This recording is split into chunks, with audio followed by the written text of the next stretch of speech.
એક મસ્ત ગીતાની અંદર વાત કરી છે. હા, ભગવાન હાજરા હાજર છે જ બધે. ગુરુ પણ વિદ્યમાન છે, ભગવાન પણ વિદ્યમાન છે, તત્વનું જ્ઞાને વિદ્યમાન છે અને પોતાનામાં યોગ્યતા અને સામર્થ્ય પણ છે. તો પછી કેમ મુશ્કેલી થઈ રહેલી છે? તો ગીતામાં એ વાત કરી કે ઉત્તરેત આત્માત્માનામ નાત્મા નવમવ સાધયેત આત્મેવ આત્મનો બધું આત્મેવ વિપુરાત્મન. એટલે પોતાના દ્વારા પોતાનો ઉદ્ધાર કરે. દરેક પોતે પોતાના દ્વારા પોતાનો ઉદ્ધાર કરે, પોતાનું પતન ન કરે. કારણ કે પોતે જ પોતાનો મિત્ર છે અને પોતે જ પોતાનો શત્રુ છે. હવે મસ્ત મસ્ત વાતો ગીતાની અંદર તો કરી લીધી છે, પણ અમુક વાતો એના સમય આવે ત્યારે સમજાતી હોય છે. એ પલ્લે પડતી જ્યારે એની આપણે મહત્તા ક્યારે સમજાય છે કે એકની એક વાત 5-10 વખતે કોઈક વખતે મહત્તા સમજાય કે આ વાત તો ઘણી વખતથી આપણે સાંભળાતા પણ ઉપયોગમાં નહોતા લેતા. તો કેમ શું ફેર હોય છે? મહાપુરુષો તલપે છે આપણા માટે. મારી પાસે સ્વરૂપાનંદ બાપુ 3 વખત આવીને પાછા જતા રહ્યા. મસ્ત 2 વાતો બોધની કરવાની હતી એટલા માટે વેદાંતની. કેમ કે આપણને ટાઈમ જ નહોતો બંધાને. બાપુની સેવા ચાકરી ઘણી કરું, લેવા જવું ગાડી લઈને, પણ જે સાંભળીને અંદર ઉતારવાનો ટાઈમ કેમ કે બીજા રજોગુણ ને તમોગુણ ને સત્વગુણના ભાવો જે છે એ બધા વિક્ષેપ કરતા. બાપુનું પૂજન કરું, ખવડાવું સારું સારું, પણ અંદર ઉતરવા ના દઉં કેમ કે બીજા ગુણ નડતા હતા. તો આ બધા જે ગુણો જે આપણને નડે છે બીજા, તે બહારવાળાના નથી, આપણા જ છે. એકની એક વાત પલ્લે પડતી નથી. અને કોઈ મહાપુરુષ વચ્ચેથી જતો રહે ને તાર કે આમ હતા ને આમ જીવતા હતા ને આમ રહેતા હતા ને પછી રોવે, શું કરવાનું? જીવતા મા બાપની પૂજા ના કરે ને કેડે ઉત્સવો કરે મા બાપના, તો ગંભીરતા નથી. જે ગુણો છે રજોગુણ તમોગુણ અને પોતાનો સ્વભાવ, એટલે ગીતામાં કીધું છે કે પોતે પોતાનો ઉદ્ધાર પોતે કરે.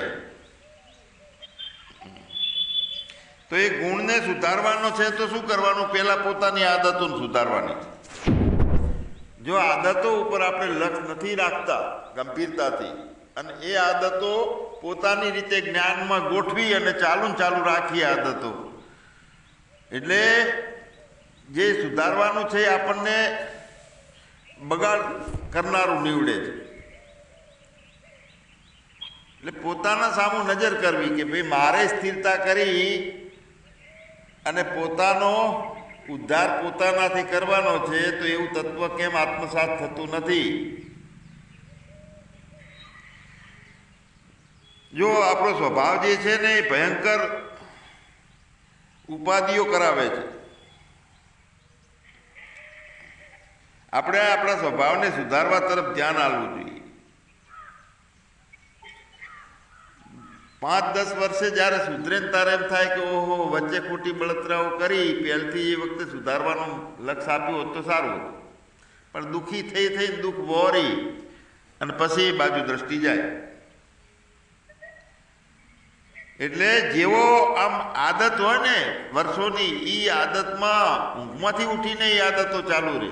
હવે આપણે તો જન્મ જ્યારે આ મૃત્યુ શરીરનું થતું હશે એ વખતે વિચારો કયા આઈને ઊભા રહે છે? વધારે આદત હોય એ આઈને ઊભા રહે. આપણે પોતાના સ્વભાવમાં સ્થિરતા લાવવાની, કંઈક સુધારો કરવાનો, એના ઉપર ધ્યાન આપવું પડે. ભજન, સ્મરણ, માળા, જાપ આખી જિંદગી કરીએ, અને તોય કોરા ને કોરા રહીએ તો એવો નુકસાનીનો ધંધો ના થાય. થોડું કરો પણ ઠીક કરો. મતલબ શું છે કે મજા ક્યારે આવે કે આપણું જીવન શુદ્ધ હોય, નિર્મળ હોય, સુગંધી હોય, બીજાને આપણા જીવનની સુગંધ આવતી હોય,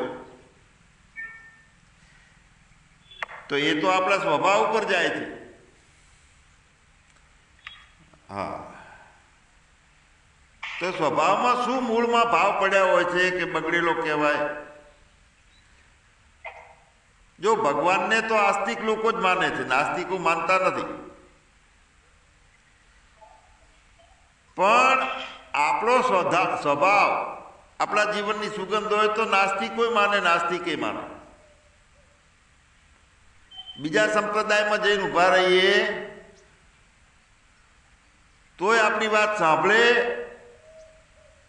અને આપણા ટુકડીની અંદર બધે વાતો કરતા હોય, પણ આપણા સ્વભાવનું ઠેકાણું ના હોય તો સારી વાત હોય તો આપણી કોઈ સાંભળવા તૈયાર ના થાય. સત્ય વાત હોય, જ્ઞાનની વાત હોય તો એ બધા એમ કહે છે કે ભાઈ બંધ થાવ ને હવે ઘણું બીજાને બોલવા દો. કેમ આમ થાય છે? તો અંદર સતત જે ભાવ જે બની ગયેલો હોય છે, કંઈક અંદર સંગ્રહનો ભાવ હોય છે અને કાં તો સુખને ભોગવવું છે અને આ દ્રશ્યમાન સુખ છે એ સાચું છે, આ ભાવ બનેલો હોય. તો એ રજોગુણના ભાવો, તમોગુણના ભાવો છે એ આપણને સ્થિરતાથી પરમાત્માનું દર્શન થવા દેતા નથી. રજોગુણ અને તમોગુણના ભાવો. સુખ, સુખાભાવ, અને એનાથી થાય શું છે? સંગ્રહ વૃત્તિ હોય અને સુખાભાવ હોય, એના કારણે સ્વાર્થ, અભિમાન અને બીજા પણ દોષો ચાલુ થઈ જાય. એક બીજવારો હોય તો એની વહે બાકીનું બધું એનો પરિવાર આવી જાય. એટલે થાય છે શું છે કે આ બધું પછી એનો દોષ ને ક્રોધ ને ભય કે જે કંઈ એનું પાછળથી આવે છે, તો મૂળ તો દોષો કયા છે? કામ, એટલે કાંઈક જોઈએ છે, કોકનું મેળવવું છે કાંઈક, અને એનાથી સુખી થવું છે, આ કામ. ક્રોધ, એની પાછળ આવે છે ક્રોધ. કામ જ્યારે સંતોષાય ને એ ઈચ્છા પૂરી ના થાય એટલે ક્રોધ ચાલુ થાય. અંદર પોતાનું જીવનનો નજરિયો જે બની ગયેલો છે એનાથી વિરુદ્ધ જીવન જોવામાં આવે એટલે ક્રોધ થાય. તો જે મૂળમાં આપણો સ્વભાવ બગડી જાય છે એનું કારણ શું છે કે બીજવારો કામ, ક્રોધ, લોભ કે મોહ કે મદ મચ્છર, એમાંથી 6 માંથી 1 કે 2 બીજવારા દાખલ થઈ જાય છે ને 6 એ 6 શત્રુ હાજર થઈ જાય છે. આપણે આ મનુષ્ય દેહ મળ્યો છે, પરમાત્માની પ્રાપ્તિ કરવાની છે. પોતાનો ઉદ્ધાર પોતાનાથી પોતે કરવાનો છે. આવું ગીતા કહે છે 6થા અધ્યાયમાં. તો પારમાર્થિક ઉન્નતિ પોતાનું એને વધારે મહત્વ આપવાનું છે. અને એમાં નડતો કાંઈ આપણો જે કંઈ સ્વભાવ બની ગયેલો છે, કાં તો વાસનાનો હોય કે કોઈ તો સ્વાર્થનો હોય, કાં તો સુખાભાસનો હોય, તે જે કંઈ બનાવટ અંદર બની ગયેલી છે, તો અહીંયા આપણે ખાસ કહીએ છીએ કે આ રસ્તો મટવાનો છે, ખાલી કરવાનો છે, ભરવાનો નથી. સુખે ભરવું નથી, સુખને ખાલી કરવું, દુઃખને ભરવું નથી. આ બાદ એવું જ નથી. એટલે ઊંચામાં ઊંચી આ વાત છે, બહુ મહત્વની છે. સ્વભાવ સુધારો, પલટી મારો આદતોથી. અને મને અનુભવ છે કે નિયમિત 1-1.5 કલાક ધ્યાનમાં અને મન બુદ્ધિની સ્થિરતા આવે છે તો આ સ્વભાવ સુધારવાની શક્તિ આપણા નિર્માણ થાય છે, એકાગ્રતાથી અને ધ્યાનથી. સ્વાર્થ બુદ્ધિ, ભોગ બુદ્ધિ, આ બધા આસુરી સ્વભાવો છે. તો રાક્ષસોને કઈ શીંગડા નતા, અંદર બીજું પડ્યું હોય, સ્વાર્થ પડ્યો હોય, અને એટલા માટે કોકને પોતાનામાં ઉતારવા માટે ઉદારતાનો ડોળ કરે. અંદર ભોગની વૃત્તિ પડી હોય અને બીજાને પોતાના ડબ્બામાં લેવા માટે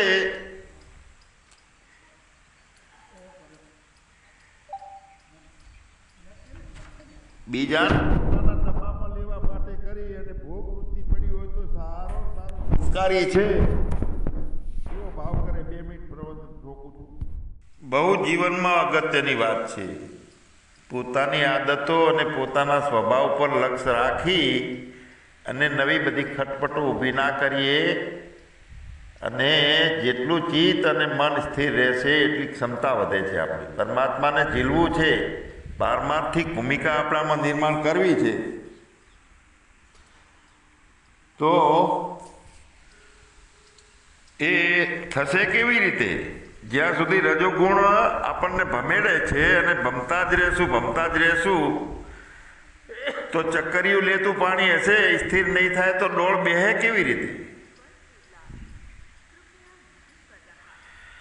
એટલે સ્વાર્થ બુદ્ધિ, ભોગ બુદ્ધિ એ આસુરી સ્વભાવ છે કે અસુરોને કોઈ સિંગડા હોતા નથી. પૈસા માટે, સ્વાર્થમાં, ભોગ માટે કોઈ અનર્થ કરી નાખે, આ બધા અસુરો છે એવું ભગવાને ગીતામાં કીધું છે. અને રાક્ષસી, આસુરી અને મોહિની સ્વભાવવાળા મારું ભજન કરતા નથી પણ મારી અવહેલના કરે છે એવું કહે છે ભગવાન. અવહેલના કરે છે એટલે કે મારો તિરસ્કાર કરે છે. રાક્ષસી, આસુરી અને મોહિની 3 સ્વભાવ. રાક્ષસી કહેવાય કે ક્રોધમાં આવી અને બીજાનું કાહળ કાઢી નાખે, બીજાને પતાઈ દે, મારી નાખે, તે રાક્ષસ. આસુરી છે કે સ્વાર્થ માટે, પોતાના સુખના માટે બીજાઓનું કંઈ વિચારે નહીં. પોતાને સુખ લેવા માટે બીજાનું શું થશે એ ના વિચારે, એમનામ અસુર. અને મોહિની સ્વભાવવાળો એ છે કે જે અજ્ઞાની હોય, મતલબ વગર બીજાને દુખી કરે,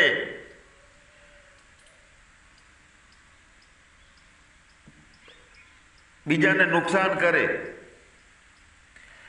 એટલે કળિયુગ એને કહીએ છીએ કે ભાઈ કળિયુગ પહેરી ગયો છે. કળિયુગ ક્યાં બેઠો છે? તારી ડબ્બીમાં રાક્ષસ બેઠો છે, બુદ્ધિની ડબ્બીમાં. એમાં અસુર પહેરી ગયો છે, એમાં મોહિન ની વાળા પિશાચો પહેરી ગયા છે. કળિયુગ ક્યાં રહે છે? કોઈ એમ કહે છે કે બાવળિયાના થડમાં રહે છે. તો આ 5 ફૂટનો બાવળિયો છે, કાંટે કાંટા વળગ્યા છે ને એનું થડ કયું છે? તો મન. કળિયુગ બાવળિયાના થડમાં રહે છે એમ કહે છે બધા. એ મનમાં રહે છે, પોતાના શરીરમાં સુખ, આરામ, અનુકૂળતાઓની ઈચ્છા. આ આસુરી સંપત્તિ.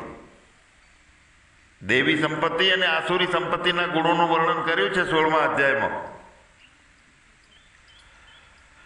એટલે આસુરી સ્વભાવ છે એ બહુ બધામાં હોય છે. ક્રોધ તો આવા જવા વાળો છે. અને આપણું અજ્ઞાન હોય, મૂળતા હોય તો આ સત્સંગથી એ દૂર થાય છે. પણ સ્વાર્થનો દોષ સતત ચાલુ રહે એ મોટું નખો જ ગાળી નાખે આપણો આ જે મનુષ્ય જન્મ મળ્યો છે એનો. એટલે આપણે સ્વાર્થ બુદ્ધિ ભારે નુકસાનકારક છે, પણ એ પોતાને ગંભીરતાથી ખ્યાલમાં આવે તો જાય, એના માટેનો વિચાર થાય તો જાય. પણ એ સ્વાર્થનો આપણો દોષ છે, એના ઉપર નજર જ જતી નથી. અને એ સ્વાર્થ બુદ્ધિના કારણે એની પાછળ જૂઠું બોલવાનું, કપટ કરવાનું, પોતાને જાહેર ચાવવાના થઈ જાય. એટલે ખબર રાખવાની, બેઈમાની કરવાની, ઠગાઈ કરવાની, છેતરપિંડી કરવાની. અને એવું છેતરપિંડી કરવાવાળી આખી ટુકડી હોય એમનો સહકાર લેવાનો. એટલે બેઠકે બદલી નાખવાની. મૂળમાં સ્વાર્થ બુદ્ધિ.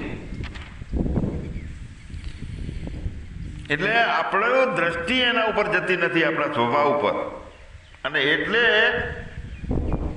ગીતાએ કીધું કે ઉદ્ધરેત આત્મા આત્માનમ, તમારો ઉદ્ધાર તમારે કરવાનો છે. તો હજુ હર્ષો નહીં પ્રમાણે વિચાર કરશું તો આપણો ઉદ્ધાર તરફ હોય. એટલે કે મનને સ્થિર કરી અને સત્ય સમજવા માટેની તૈયારી થશે આપણી. તો ગુણો દુઃખી કરે છે, ગુણો. અને ભગવાને કીધું છે કે આ જે ગુણો છે એ ગુણો બધી મારી પેદાશ છે. 7મા અધ્યાયના 12મા મંત્રમાં કીધું કે એ ચેવ સાત્વિક ભાવ રાજસા તામસા ચેવ મત એવેતી તાન વિધિ. એ જો એ મારાથી ઉત્પન્ન થયેલા છે એમ સમજ. મત એવેતી તાન વિધિ. કયા? એ જ એવ સાત્વિકા રાજસા તામસા ભાવા. ત્રણેય ભાવો મારાથી ઉત્પન્ન થયેલા છે એમ સમજ. હવે બીજી એક વાત ત્યાં કરી છે કે ન ત્વહમ તેષુ તેમય. હું એમાં નથી અને એ મારામાં નથી. આ ગુણો આપણે મૂળ તત્વને સમજવાનું છે. જ્યાં દેખું ત્યાં તુંનો તું. આટલું આ છેલ્લું દર્શન આ છે. શરૂઆત કરો સ્થિરતાથી લઈ આત્માને અર્થાકાર વૃત્તિ બને, બહારની ભટકતી વૃત્તિઓ બંધ થાય, પછી આત્મચિંતન બ્રહ્મચિંતન થાય, ચેતન સિવાય કાંઈ નથી એવો ભાવ થાય, અને પછી જ્યાં જ્યાં કાંઈ કાંઈ છે એમાં જવું ત્યાં હુંનો હું એવું દેખાય. આ છેલ્લું સ્ટેજ સર્વાત્મ ભાવ.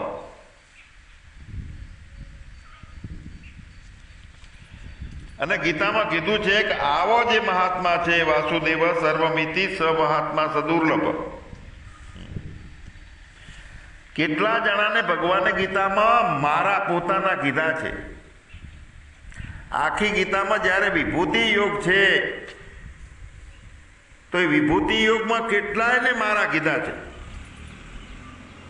પોતાનું સ્વરૂપ મારા એટલે બ્રહ્મને પણ મારો કીધો છે ભગવાને. કૃષ્ણ ભગવાને ગીતામાં દેવતાઓને પણ મામ કયા છે, મારા છે. ઇન્દ્રને પણ મામ કીધો છે. એક એકના મંત્રો છે, પછી વાર થાય લેવા જવું.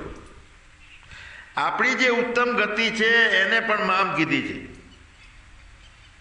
મામેવા વંતુ મા ગતિ. અને જે આ ક્ષેત્રજ્ઞ જીવાત્મા છે એને પણ મામ કીધો છે, પોતાનો કીધો છે. અને ક્ષેત્રજ્ઞમ ચાપી મામ વિધિ કીધું છે ને. અને આ બધાના શરીરમાં રહેવા વાળો અંતર્યામી છે એને પણ પોતાનો કીધો છે. અને બધા પ્રાણીઓના જે બીજ છે એને પોતાના કીધા છે. બીજ એનાથી આખું બધું ઉત્પત્તિનું મોટું કારખાનું બની ગયું જગતની સૃષ્ટિનું. તો આ બીજને પણ મામ કીધા છે. બીજમ મામ સર્વભૂતાનામ 7માના 10માં આવે. મતલબ એ છે કે સગુણ નિર્ગુણ સાકાર આકાર નિરાકાર જંગમ બધુંય મનુષ્ય દેવતા પશુ પક્ષી પિશાચ ભૂત પ્રેત જે કાંઈ છે બધું ભેગું મળી અને પરમાત્માનું રૂપ છે વિરાટ.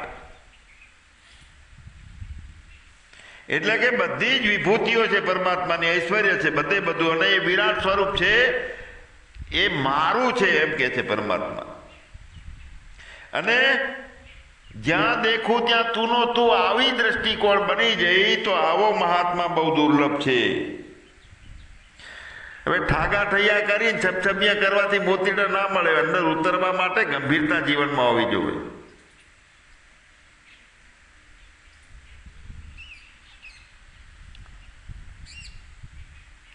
વિવેક, પરિપૂર્ણ વિવેક જોઈએ.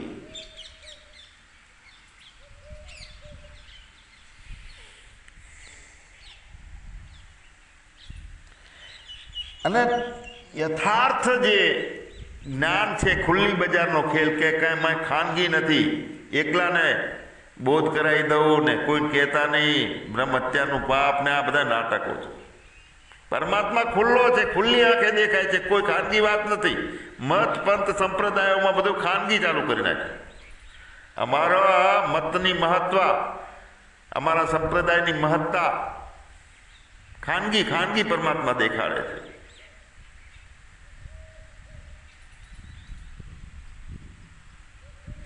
સત જે છે તે જ સત છે ને અસત છે એ બધું અસત છે. જેટલું બુદ્ધિમાં ખોપડીમાં અને બુદ્ધિ દ્વારા બુદ્ધિનું જ્ઞાન, બુદ્ધિથી જ્ઞાન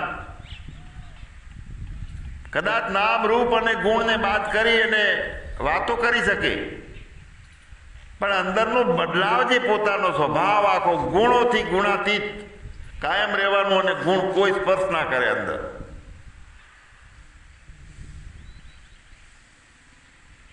મારા ત્યાં આવજો, હું તમને જ્ઞાન કરાવી દઈશ. તો પછી શિષ્ય કે ના ના મારા ટાઈમ હોતા નથી, તમે અહીં આવજો ને. તો કે હા તમારે તો આવીશ 2 દાડા, તમને જ્ઞાન કરાવી દઈશ. જ્ઞાન કરાવવાનો ઠેકો લઈને બેઠા છે. ખુશામત કરે જ્ઞાન માટે, ઘરે જઈને ગુરુ બનાવવા, શિષ્ય બનાવવા જાય.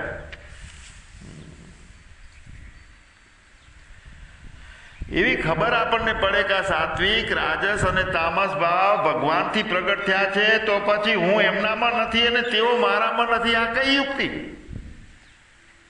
ભગવાન કહે છે તો મારાથી બન્યા છે, પણ હું એમાં ગુણોમાં નથી અને ગુણો કોઈ મારામાં નથી. તો આ યુક્તિ કઈ રીતે સમજવાની?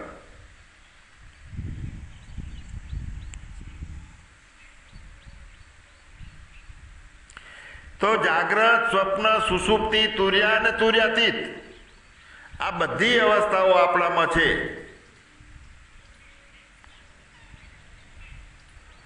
પણ આપણે એ અવસ્થાઓથી અલગ કે ભેગા?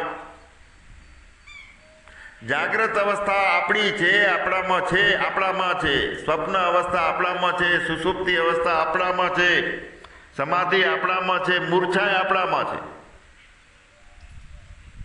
તો આ બધું આપણામાં હોવા છતાં આ જે બધું છે એનાથી આપણે નોખા છીએ, ભેગા છીએ? તો નોખા છીએ, ચેતન છીએ. આખું જગત, આકાશ આપણામાં છે, સૂર્ય આપણામાં છે, એવડા મોટા આપણે છીએ. હજારો વિમાનો આ આકાશમાં દોડે છે, તો એ મારા આકાશમાં દોડે છે, મારી અંદર જ વિમાનો છે. પણ એ કેનારો છે એ વિમાન માં છે કે એનાથી નોખો છે? તો તદ્દન નોખો છે. ભગવાન કહે છે કે હું તેમાં નથી, કોઈમાં. આ સાત્વિક, રાજસ અને તામસ ભાવમાં હું નથી અને તે ગુણો મારામાં નથી. અને વાસ્તવિકતા એ છે કે જેટલી અવસ્થાઓ છે એ અવસ્થાઓમાં ભાવે થાય છે, અભાવે થાય છે, અવસ્થાઓની આવન જાવન થાય છે. એક આવે છે ને બીજી જતી રહે છે, વળી ત્રીજી આવે છે ને ચોથી જતી રહે છે. તો પરિવર્તનનો અનુભવ કોને થાય છે? જેનામાં પરિવર્તન નથી, સ્થિર છે, એને અનુભવ થાય છે. ઊંઘ જઈ અને જાગ્રત આવી તો ઊંઘમાં તો એનો જાગ્રતમાં છે, એ બદલાનો નહીં. પોતાના અભાવનો પરિવર્તનનો અનુભવ કદી કોઈને બીજાને થતો નથી, સામેવાળા. જો આપણે જો અવસ્થામાં હોઈએ તો અવસ્થાઓ આપણામાં હોત. આપણે અવસ્થામાં હોઈએ તો અવસ્થા આપણામાં હોત ને અવસ્થા આપણામાં હોત તો આ જુદી કોઈ બદલાનું જ ના હોત. એક પથ્થરો ફેંક્યો હોય તો કદાચ કાળની ગતિથી ચાલ્યો જ જાય, ઊભો રહે જ નહીં. એક વખત મકાન બનાવી દીધું તો ગમે એટલા વર્ષ થાય ત્યાં સુધી એ મકાનની એ જગ્યા ત્યાં હલવાઈ જ રહે, નાશ ના થાય, વિકારી જ ના થાય, પરિવર્તન ના થાય. એટલે માયા પરિવર્તનશીલ છે, બધું પરિવર્તન પામે છે, એટલે વિકારી થાય છે, બદલાય છે બધું. તો અવસ્થાઓ પરિવર્તન થાય છે અને અવસ્થાઓના પરિવર્તનનો અનુભવ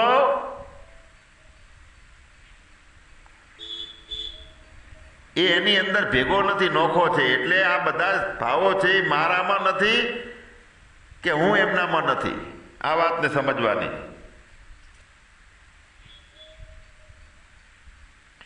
બધાથી પર મેરે અપને સિવા કુછ નહીં, આ શબ્દ બોલીએ છીએ તો ક્યાંય કે રજોગુણ, સત્વગુણ, તમોગુણની વાત છે આમાં.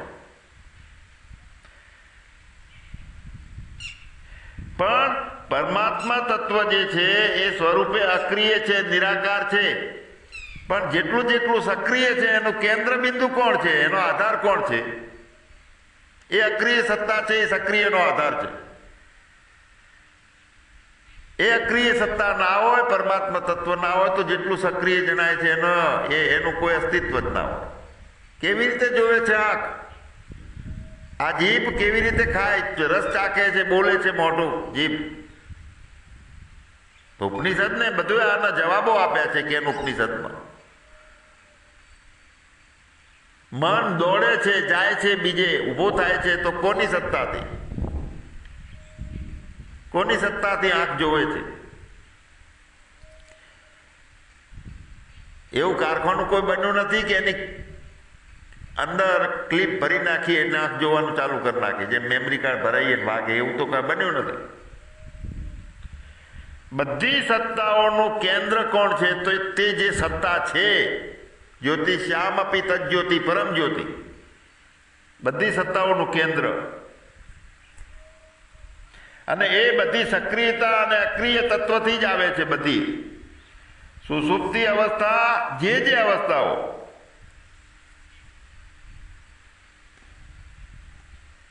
તો હું તેમનામાં નથી અને તે બધું મારામાં નથી.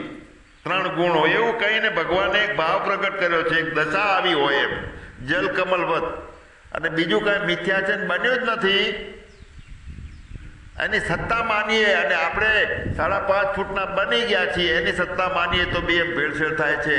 અને આ ભેળસેળ વગરની જે દશા છે, અહમ નિર્વિકલ્પો નિરાકાર રૂપો, આ દશા માટે સંકેત કર્યો છે ભગવાને કે બધું મારામાં નથી અને બધું તે હું પાર છું.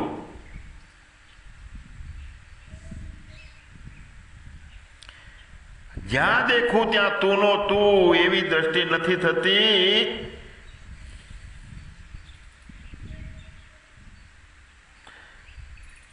આપણે નિરંતર બદલાવા વાળા તત્વ છીએ, અથવા આપણે વ્યક્તિઓ છીએ, તો એમાં એક તત્વ એવું છે કે બદલાતું નથી, કાયમી છે. તો એની સેવા કરું, એના સિવાય બીજાનો ભાવ ના કરું. તું કરતા તું ભયા મુझ में રહી ન તું, ભારી ફેરી બલી ગઈ જીત દેખું તિત્તું. એટલે બધાય, સ્ત્રી હોય, પુરુષ હોય, પ્રાણી સમુદાય હોય, વનસ્પતિઓ હોય, એમાં બધામાં નિરંતર મારો જ ભાવ. બધાના હૃદયમાં હું સ્થિત છું, પણ અનટચ છું. તો બધાય મારા જ ભાવ કરે અથવા મને જ જોવે. યો મેં પશ્યતિ સર્વત્ર સર્વચમય પશ્યતિ. બધામાં હું છું અને બધું મારામાં છે. આવો મને તમે ચેક કરીને બતાવો ને કેવો છું હું, એવું કનૈયો કહે છે કૃષ્ણ ભગવાન. તો એ અનુભવ એ કરે છે, એવો કરવો તો એના બિલકુલ કોપી કરવા જઈએ તો મેળ થાય. આ નદી, આ પર્વત, આ આકાશ, આ સમુદ્રો, આટલી સૃષ્ટિ સમુદાય બધું મારામાં છે, તો હું કેવડો? એ ચેક કરીને અનુભવ કરો કેવડો. વિભુ નભસમ, આકાશ જેવડો.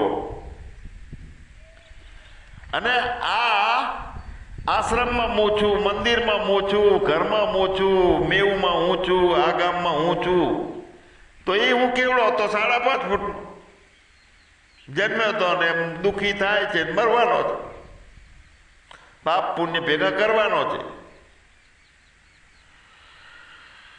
જીત દેખું ત્યાં તું કો તું, એ ભાવ જે છે, એવો ભાવ જે આપણે ઉભો કરવાનો છે.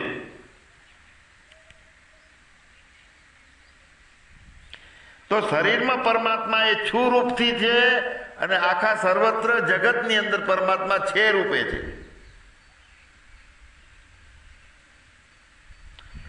છું એકલો છે તે આત્મા છે, અને આખા જગતમાં છે રૂપે છે. એનું એ તત્વ હુંની સાથે જોડી લઉં છું તો હું છું થાય છે. તો હું છું થાય છે, હું નીકળી જાય છે, તો બધું છું એ છે થઈ જાય. છું અને છે એક છે. શરીર અને સંસાર બે એક છે. એક તરફ છું અને એક તરફ છે. એક તરફ શરીર, એક તરફ આખો સંસાર, સૃષ્ટિ.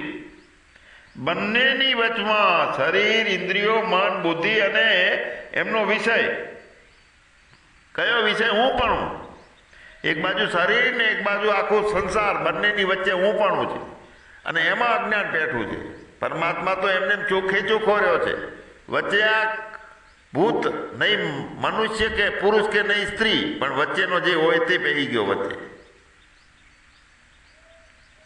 અને માન્યતાથી થયો છે. હું છું અને છે તે બંને સત્ય છે, પણ વચ્ચે હું છું એમાં જે માન્યતાઓ ઘૂસી છે, એટલે પરમાત્મા બધે દેખાતો નથી. અને આપણા સ્વભાવો સુધરતા નથી. એને 5.5 ફૂટ વાળો છું એવો પકડી રાખ્યો છે આપણે. વ્યાપક એક બ્રહ્મ અવિનાશી સતચેતન ઘન આનંદ રાશિ પોતાનું સ્વરૂપ નો નિર્ણય કરીએ, અર્થ કરીએ, સમજીએ કે હું એવડો કેવડો મોટો બધું મારી અંદર છે.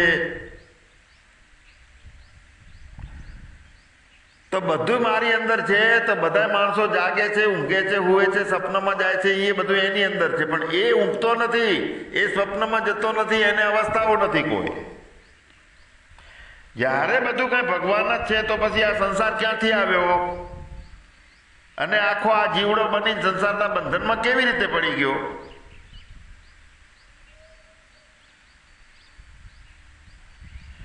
પરમાત્મામાં સંસારે નથી, સંસારની દ્રષ્ટિ નથી. અને જીવન મુક્ત જે જ્ઞાની છે,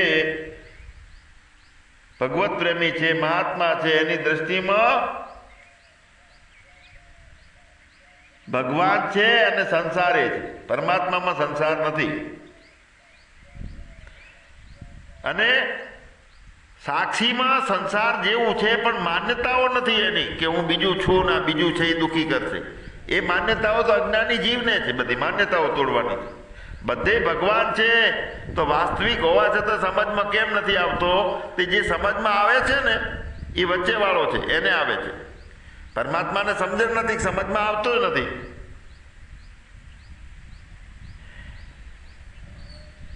તો હું અજ્ઞાની છું, એમાંથી હું સાધક છું. અહીંયા બદલાવ કરવાનો હું સાધકમાંથી હું હવે જ્ઞાની છું, ઠર્યો છું. આ વાત સાચી છે ને એવી પકડી છે. તો સાધકમાંથી સિદ્ધ થવાનું છે, સિદ્ધમાંથી પરમાત્મા. તો આ રામલીલા ઘડી કામ ને ઘડી કાંઈ ને ઘડી કાંઈ નોખા નોખા કુવા ખોદતા રહેશું તો ક્યાં મેળ આવવાનો? કચરાપટ્ટી જોવા મળ્યા. બહારનું બધું વિકારો, મોહ ને સ્વભાવ ને કરુણા દયા જોઈ જોઈને ફસાણા. આ સાચું હાલે. સાચું શું છે? બધાથી પાર છે. એ સાચું છે. કહો તો બધાથી ભાગ્યા, દૂર પડ્યા. આ નથી સારું, આ આવા છે ને આ તેવા છે. એટલે આ તો બુદ્ધિના ખેલ કરો છો બધા. જે અક્રિય તત્વ છે, જેના આધારે બધું સક્રિય થયું છે, એ તત્વને કોણ આપણને પરખાઈને મોકલી સામે નજરમાં લાવશે? તો એ આપણે પોતાનો ઉદ્ધાર કરવાનો છે. પણ આપણે હખણા રહીએ તો ઉદ્ધાર થાય. ખીચડીને પાકવી છે તો તવી ઉપર રહેવું પડશે, અગ્નિ ઉપર રહેશે તો જ પાકશે. એમાં જે મીઠાશ છે એ માણવાની છે જીવનની. કાચી રહી ગયેલી ખીચડી એનો સ્વાદ નથી આવતો, અવાજે કરે. પણ પાકી થયેલી જે એક રસ થયેલી હોય તો એ સ્વાદિષ્ટ લાગે છે, ગમે છે. જીવન સોળે કળાએ ખીલવવાનું છે. મતલબ કે આપણા આદતો અને સ્વભાવો સુધારી, ખટપટ મટાડી અને નાસ્તિકોને ગમીએ, આસ્તિકોને ગમીએ. અને જેને હોય એને સાચું કહીએ તો કાંઈ દુઃખ ના લાગે.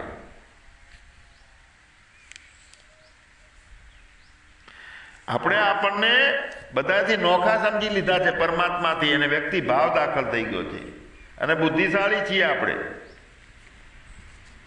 ભગવાનને છળ કપટ, કોઈને હેરાન કરવાનો, દ્વેષ કરવાનું કોઈને ગમે છે? ભગવાનને એનામાં છે જ નહીં. અને સ્વભાવમાં હોય તો એ જતું રહે. આપણા એક જ પરમાત્માને પકડી રાખીએ કે એનામાં કાંઈ છળ કપટ નથી, બીજું નથી, સ્વાર્થ નથી, લોભ નથી.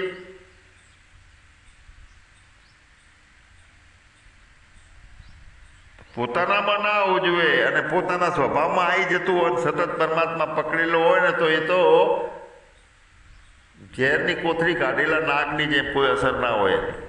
હાચાનો હાચો ક્રોધે કરી દે, કહીએ દે, પણ કોઈ એનો દુઃખ ના ઊભું થતું હોય સામે. કપટ ગાંઠ મન में नहीं, सबसो सरल स्वभाव, नारायण वा भक्त की लगी किनारे नाव.